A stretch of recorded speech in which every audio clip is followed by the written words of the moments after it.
जिसको इंडक्ट किया उसी 10% कोटे पे 2003 में किया, 2005 में किया, 7 में किया, 9 में किया, 15 तक करते रहे और अपने मनपसंद लोगों को जो है इन्होंने सुपरसीड करके 2012 के आर्डर 2009 में ला करके उसको 16 भी साथ दिया, उसको इंडक्ट भी साथ किया। इन्होंने पैसे खाए, इन्होंने रिश्वतें ली, इनसे हजम नहीं हो रही, इनके गुआम मिटाना चाहते हैं, हमें ये वापस करना चाहते हैं। जो हम नहीं जाएंगे। ठीक है, मिनिस्टर की समरी को ख़वातीन के हकूक़ को पामाल मत करो, ख़वातीन के हकूक़ को पामाल मत करो। वेटलैंड पॉलिसी पर अमल करो, वेटलैंड पॉलिसी पर अमल करो। हमारे बच्चों को दर बदर होने से बचाओ। एक ही नारा लगाएं और सारे उसके साथ बोले। एक शमीम आप सही लगाए नहीं, आप लगाएं, बाकी सारे उसके पीछे बोलें। वेटलैंड पॉलिसी पर अमल करो। पॉलिसी पर अमल करो।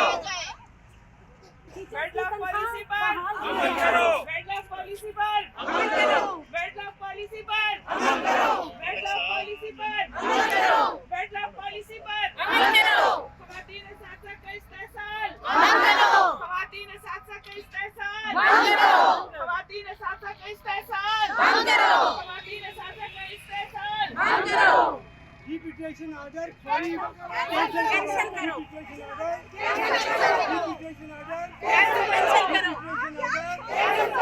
डिप्यूटेशन ऑर्डर कैंसिल करो। तनख्वाहें बहाल करो। तनख्वाहें बहाल करो। तनख्वाहें बहाल करो। साथियों की तनख्वाहें बहाल करो। साथियों की तनख्वाहें बहाल करो। हमें अपने बच्चों के साथ रहने का हक है, हमें अपने बच्चों और घर वालों के साथ रहने का हक है, हमें अनाथ ना किया जाए।